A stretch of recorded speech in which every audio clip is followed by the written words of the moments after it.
Ang mabuting balita ng Panginoon ayon kay San Juan. Papuri sa iyo, Panginoon.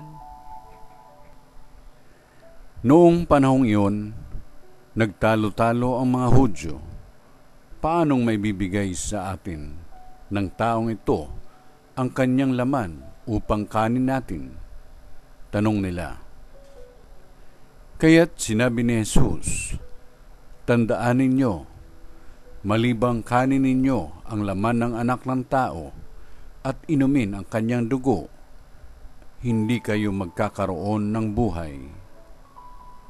Ang kumakain ng aking laman at umiinom ng aking dugo ay may buhay na walang hanggan, at muli ko siyang bubuhayin sa huling araw. Sapagkat ang aking laman ay tunay na pagkain, at ang aking dugo, tunay na inumin. Ang kumakain ng aking laman at umiinom ng aking dugo ay nananahan sa akin at ako sa kanya. Buhay ang amang nagsugo sa akin at ako'y nabubuhay dahil sa kanya. Gayon din naman, ang sino mang kumain sa akin ay mabubuhay dahil sa akin. Ito ang pagkaing bumaba mula sa langit.